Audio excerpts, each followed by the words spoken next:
Neste exato momento, a Rússia está a um passo de uma derrota retumbante.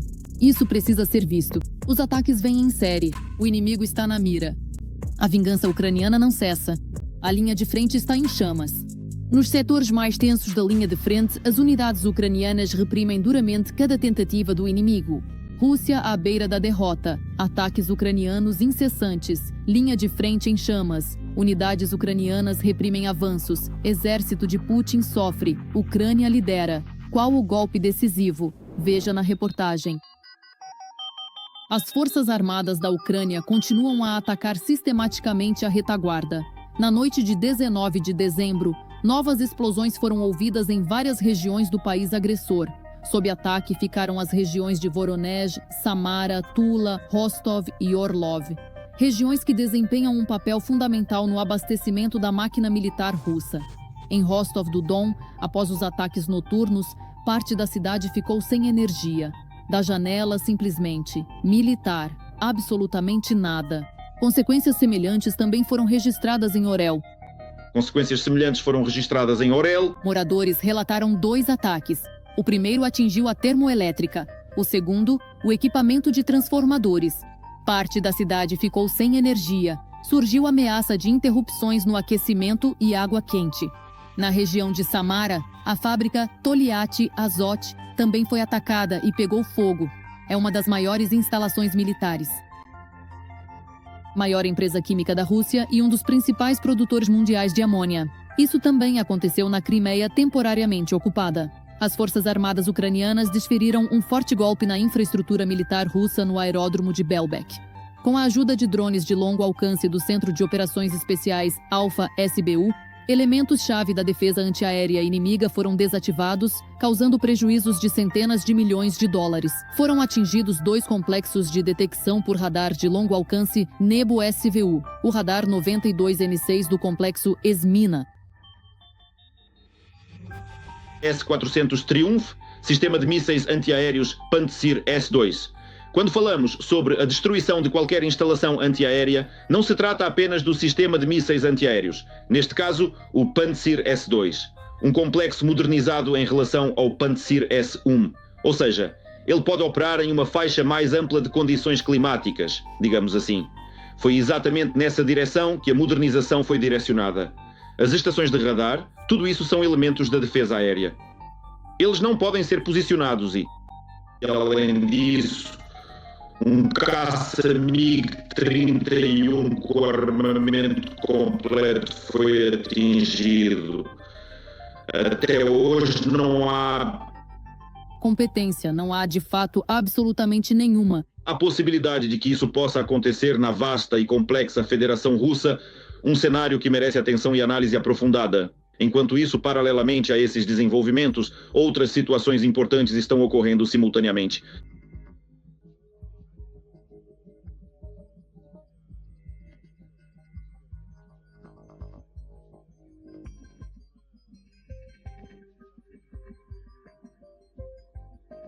A situação na linha de frente continua tensa.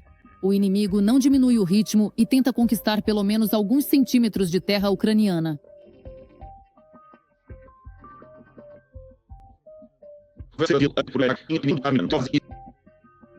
O que indica um aumento, digamos, dessas tentativas de avanço e também do crescimento das perdas. O inimigo continua ataques em várias direções ao mesmo tempo, alcançando avanços táticos locais, mas sem uma virada estratégica. Segundo os dados disponíveis, as tropas russas avançaram próximo aos assentamentos de Dronivka, Nikanorivka e Pankivka, na região de Donetsk. Também foi registrado o avanço dos ocupantes na área de Huliaipole, na região de Zaporizhzhia. O ponto mais quente continua sendo a principal e estratégica direção de Pokrovsk, uma localidade de grande importância tática na região. Segundo os dados mais recentes e detalhados que foram cuidadosamente compilados e analisados, a situação permanece inalterada.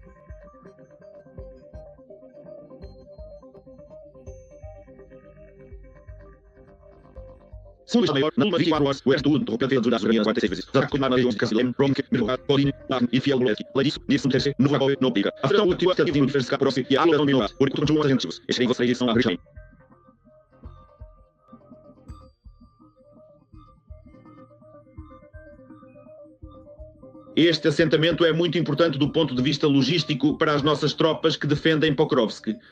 E também para Mirnorad, porque se Rishin for atacada e o inimigo conseguir avançar para lá, a logística ficará muito difícil no setor Pokrovsk-Mirnorad da linha de frente. Para fechar o círculo do cerco tático, do cerco operacional, ao redor das áreas de Pokrovsk e Mirnorad. Este assentamento é extremamente importante do ponto de vista logístico para as nossas tropas que defendem Pokrovsk e Mirnorad ao mesmo tempo. Se Rishain for atacada e o inimigo tentar avançar para lá, a logística ficará extremamente difícil nos setores de Pokrovsk e Mirnorad da linha de frente. Além disso, o inimigo está tentando cercar Mirnorad em um raio menor. A situação lá é muito difícil. Enquanto isso, os paraquedistas da 46ª Brigada Aeromóvel Separada de Podil, poderosas forças de assalto aéreo altamente treinadas,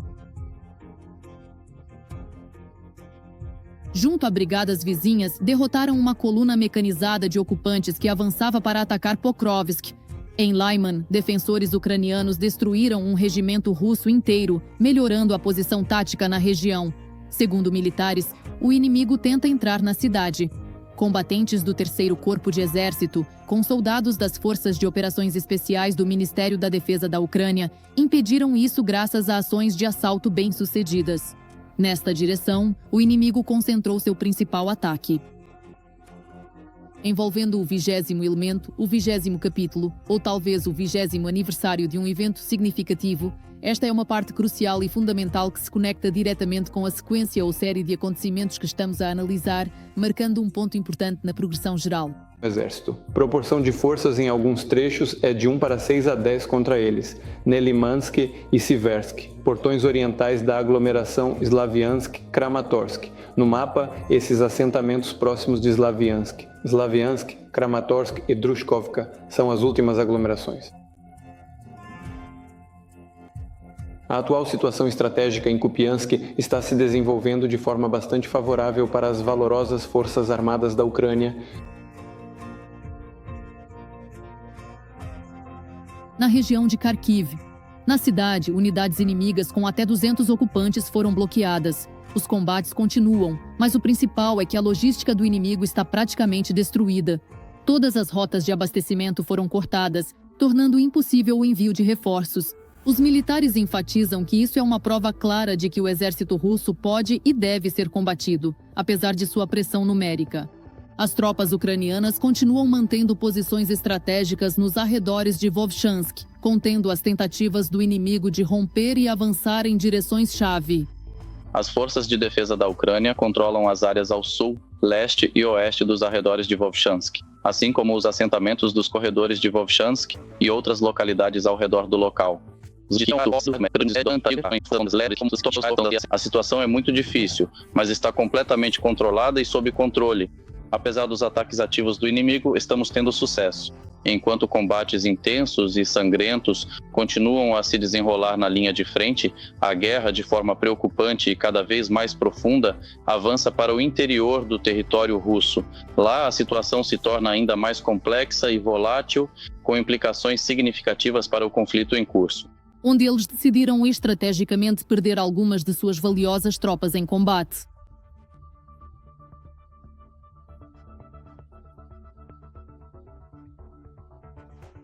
A embarcação estava próxima ao terminal de transbordo de derivados de petróleo da refinaria de Novochakhtinsk, um dos elementos-chave da logística do sul. Em Rostov, o petroleiro Valery Gorchakov foi atacado perto do terminal da refinaria de Novochakhtinsk, chave na logística de combustíveis do sul da Rússia. Segundo a Astra, após o ataque, o petroleiro afundou com a popa submersa, área isolada e navio cercado para conter vazamento. O ataque não foi pontual, mas sistêmico. Foram danificadas a casa do leme e o casco da embarcação. Surgiram buracos nos compartimentos de máquinas e de direção. Um incêndio irrompeu. O Valery Gorchakov está sob sanções dos EUA, União Europeia, Reino Unido, Canadá e Suíça. Segundo a direção principal de inteligência do Ministério da Defesa da Ucrânia, o petroleiro entrou em portos em territórios ocupados, participando da logística que apoia a máquina de guerra russa. Urgente. Putin se dirigiu a Zelensky e declarou algo sobre a Ucrânia que deixou todos em choque. E logo veio uma nova declaração do ditador do bunker sobre o fim da guerra. Os EUA ficaram boquiabertos. O Kremlin mandou Washington abertamente para longe. O plano de paz acabou. Os primeiros detalhes. O chefe da Federação Russa começou um novo jogo, no qual fará Trump sair como perdedor. Os russos estão em alerta. Afinal, o que acontecerá a seguir? Detalhes sobre isso e muito mais em... Na matéria em instantes, fisicamente fraco, confuso e completamente desconectado da realidade. Quero pedir desculpas a vocês, Pedir desculpas a vocês, Putin mais uma vez realizou sua linha direta de fim de ano, onde supostamente prometeu responder a todas as perguntas que preocupam os russos comuns. Isso será feito e será feito rapidamente. Mas, em vez de respostas para as questões urgentes que preocupam os russos, como quando a guerra na Ucrânia vai acabar, se os idosos podem esperar um aumento nas pensões e o que fazer com os preços exorbitantes nas lojas, e além disso com as despesas e faturas relacionadas aos serviços públicos essenciais como eletricidade, água, gás e internet, que representam uma parte considerável dos gastos mensais de qualquer residência ou empresa.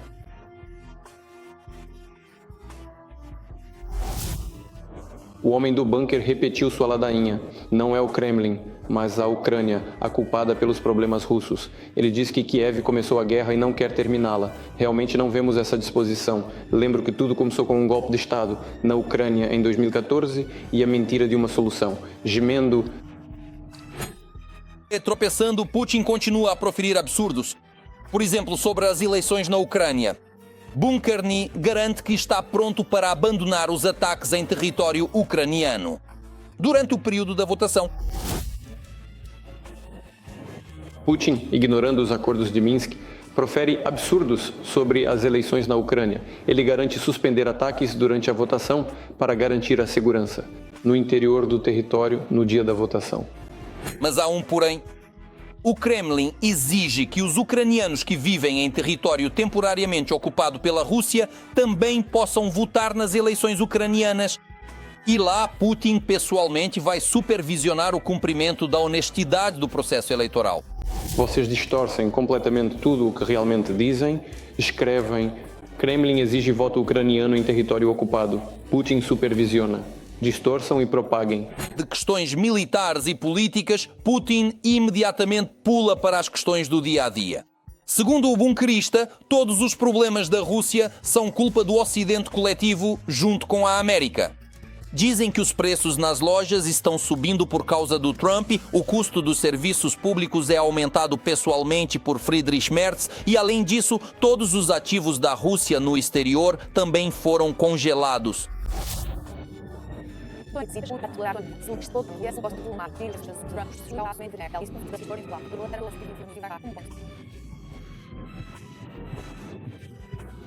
Roubo, Pavlo, não é de forma alguma uma solução adequada para a situação. Roubo é, na verdade, um sequestro secreto e inaceitável.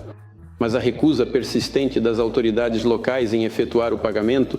Dinheiro aos ocupantes por ferimentos e mortes, o presidente russo não considera roubo, assim como os esquemas de desvio pelos generais dos pagamentos aos soldados pela assinatura de contratos.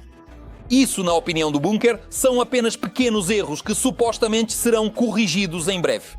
Pelos generais dos pagamentos aos soldados pela assinatura de contratos. Isso, na opinião do bunker, são apenas pequenos erros que supostamente serão corrigidos em breve. Infelizmente, até agora, não foi possível estabelecer uma interação normal entre o Ministério da Defesa e o bloco social do governo. Lá existem muitas questões relacionadas à alta burocracia.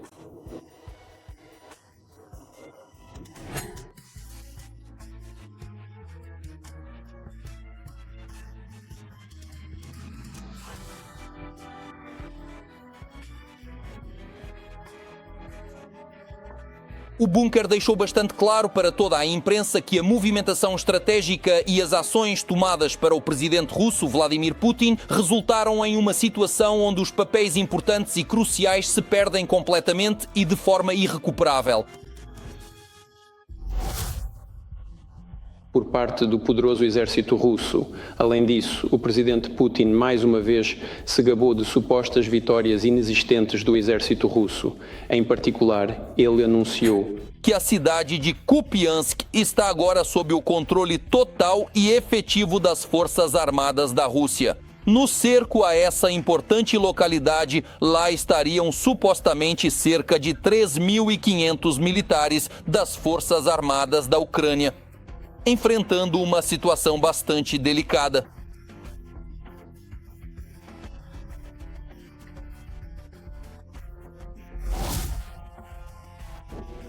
A metade de Konstantinivka foi libertada. Chervony Lyman. A captura pelos ocupantes é iminente, segundo informações militares. O Bunker comentou sobre Zelensky na transmissão ao vivo. Putin tentou ridicularizar o presidente ucraniano. No entanto, isso saiu ridículo. O artista é talentoso, sem nenhuma ironia. Nós sabemos disso pelos seus filmes ainda naqueles tempos. Portanto, não há nada de incomum aqui. Dizem que a Estela agora parece completamente diferente, mas não é sobre isso. A Estela está localizada, no entanto, isso saiu sem sentido. Então, por que ele mesmo vai embora? Putin não se atreve a aparecer em Kupiansk. O Bunker não respondeu, assim como a dezenas de outras perguntas dos russos que preocupam a população. Já foram postadas na internet capturas de tela dos monitores durante a conversa ao vivo. Putin não se atreve a aparecer em Kupiansk, o Bunker não respondeu. Assim como dezenas de outras perguntas dos russos preocupando a população. Foram postadas na internet capturas de tela dos monitores na linha direta. Como visto, os russos estão mais interessados em questões urgentes que Zelensky. Por exemplo, por que o povo vive pior que os papuas? Quando os russos viverão bem, sem enganação, quem o próximo presidente da Rússia? Ou onde a alma de Stalin? No paraíso ou no inferno? Tudo bem, mas sem enganação. Quem será o próximo presidente da Rússia? E isso vai acontecer de fato. Ou, por exemplo, onde está agora a alma de Stalin? No paraíso ou no inferno? Os presentes na linha direta com o presidente estão postando ativamente nas redes sociais que o evento mais parece uma farsa. Até mesmo os turbopatriotas russos são obrigados a admitir que nunca viram um circo como esse. Por exemplo, na entrada... Na reunião com Putin deste ano, foi proibido levar energéticos, barras de chocolate e até mesmo simples tangerinas. Também foram proibidos sprays, gotas nasais e perfumes. Além de alimentos, medicamentos e produtos de higiene pessoal, não é permitido levar ao salão com Putin carregadores portáteis, vapas e qualquer...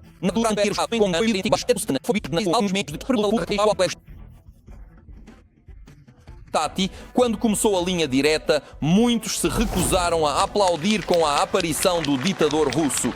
As ovações só percorreram o salão no final do evento, quando o Bunker finalmente parou de falar suas bobagens.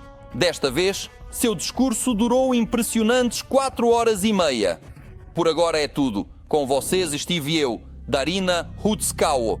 As notícias mais quentes estarão na nossa próxima edição e, por enquanto, não se esqueça de se inscrever e deixar seu like. Até a próxima! Há 5 minutos, o SBU revelou o impossível, um resultado que atinge o coração da Federação Russa. O mundo aplaude de pé. Putin está em pânico, cedendo a Lukashenko. Avelan, Belarus concluirá a missão? A OTAN vai explodir. Choque. O ditador declarou com aspereza fim da guerra e um apelo urgente ao presidente Zelensky. Naquele exato momento, algo aconteceu na frente de batalha. Soldados russos iniciam retirada da Ucrânia. A Europa finalmente escolheu o lado da força. Tudo sobre isso em nossa edição Ponto do Inferno. A sensação da SBU fez o incrível. Moscou perdeu seu sensor de sombra. O agente que vinha sendo perseguido na Europa há anos foi finalmente neutralizado. Desceu até o fundo do mar com a frota. Uma operação especial mágica. Os ataques ucranianos estão exaurindo as forças da Federação Russa. Os limites do desastre estão se expandindo a cada hora. Novo recorde, 1000 quilômetros da fronteira com a Ucrânia. Os russos começam a reclamar. Será que este é o começo do colapso do inimigo? Falaremos sobre isso em instantes. Na noite de 19 de dezembro, as forças de defesa realizaram um ataque de drones contra um dos petroleiros da frota clandestina da Rússia que estava no mar Mediterrâneo. Isso foi relatado por um dos canais do Telegram, citando fontes russas, De acordo com informações obtidas de fontes confiáveis e verificadas, foi confirmado que os detalhes fornecidos são precisos e refletem o entendimento atual da situação.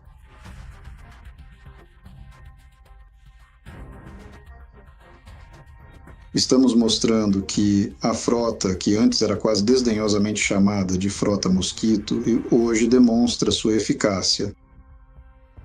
Estamos vendo os resultados. Acho que isso é só o começo, ainda vem mais por aí. Segundo informações preliminares, 7 pessoas teriam ficado feridas no ataque. Entre os eliminados, mais 2 pessoas morreram. General Andrei Averianov, do GRU.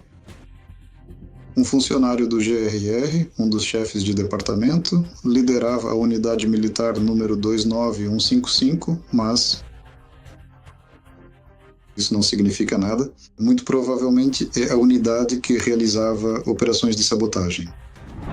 Segundo a mídia, Andrei Averianov é conhecido por operações clandestinas, espionagem e sabotagens em países da União Europeia. Averianov é o principal executor e também de muitas tarefas muito misteriosas e complexas que o próprio Putin lhe confiou. Isso está relacionado a operações desconhecidas, como o envenenamento dos Skripal, explosões de depósitos na Tchequia, na Bulgária e em outros lugares. E sabotagens, e à noite, liquidação. Geografia, the fascinating and comprehensive study of the world and its diverse features. A geografia dos ataques das forças de defesa contra objetos estratégicos russos se expande todos os dias. Processamento de petróleo, gás e assim por diante, né? Por isso, é claro, é preciso trabalhar em uma das primeiras direções. A destruição desse potencial econômico da Federação Russa significa a impossibilidade de ganhar dinheiro para a guerra, é a eliminação do número de petroleiros envolvidos na chamada Frota Sombria. As sanções impostas a alguns navios russos, infelizmente, não resolvem o problema como um todo. E para abranger mais e destruir esse potencial, os serviços secretos entraram em ação. Da Ucrânia, das forças de defesa da Ucrânia.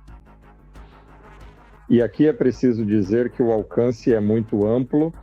Recentemente houve, primeiro o exemplo desse ataque contra esse petroleiro, e também era conhecido, por exemplo, sobre a sabotagem de um tanque que operava na costa ocidental do continente africano, de um lado.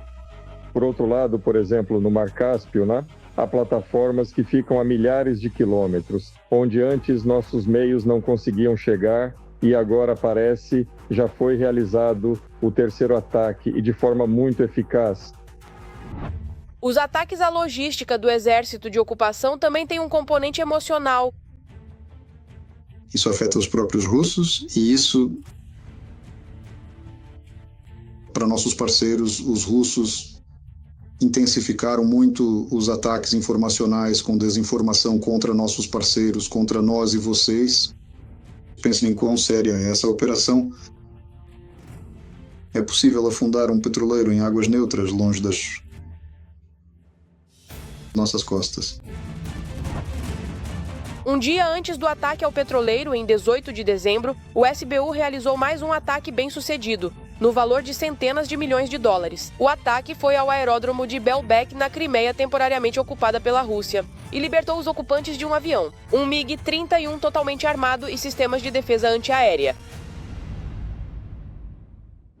O quebra-nozes de emergência já está na Bielorrússia. Choque. Putin, de forma inesperada para todos, está desarmando a Federação Russa. Minsk está afogando Moscou abertamente.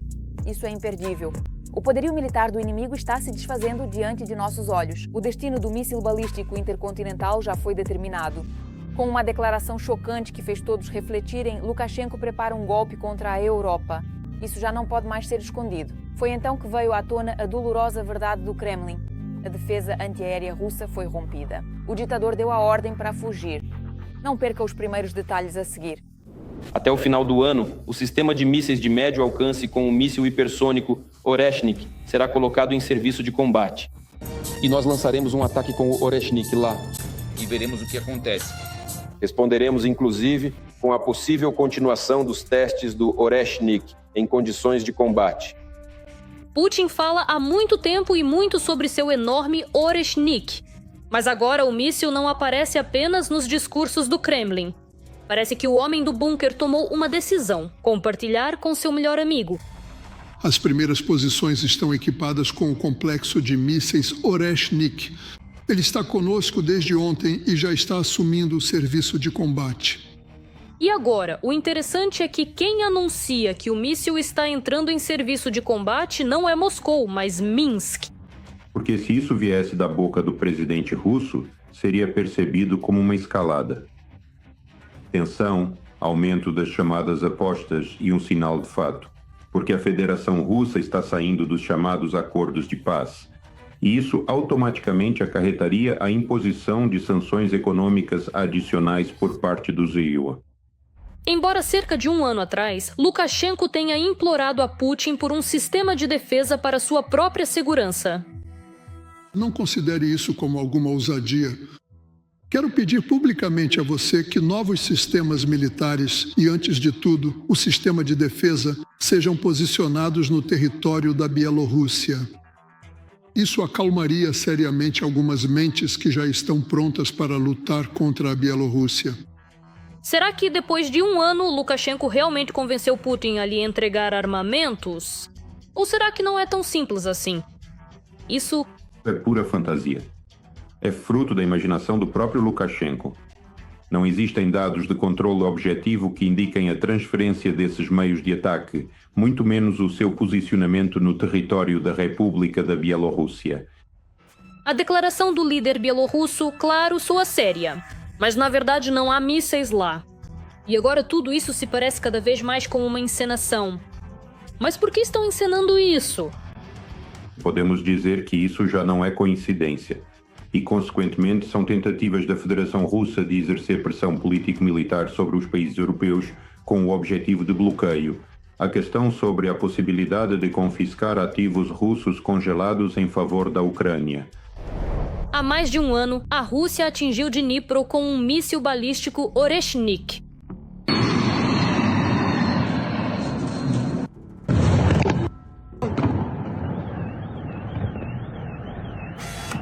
Agora informam que o tempo de voo do míssil da Bielorrússia até Kiev é de 1 minuto e 50 segundos, até Varsóvia 2 minutos e 20 segundos e até a Lituânia um pouco mais de 1 minuto.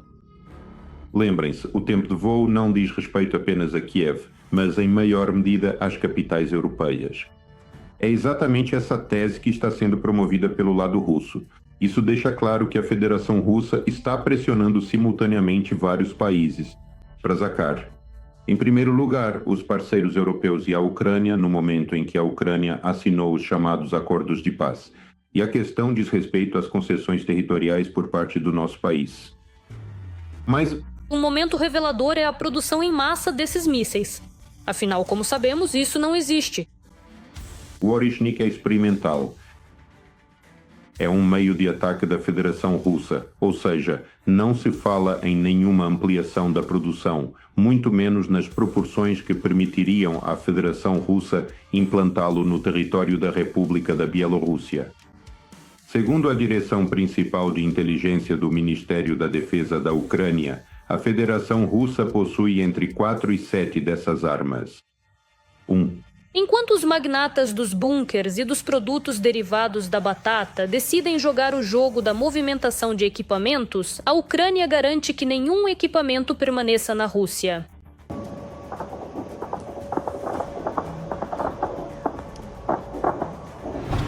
No aeródromo de Belbek, o Serviço de Segurança da Ucrânia, SBU, destruiu um MiG-31 russo e ainda mais equipamentos no local.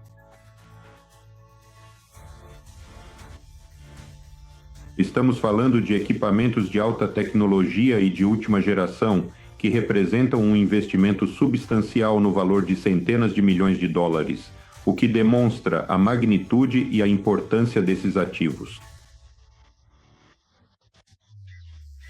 O componente militar, assim como o informativo, político e econômico. E isso é só o começo.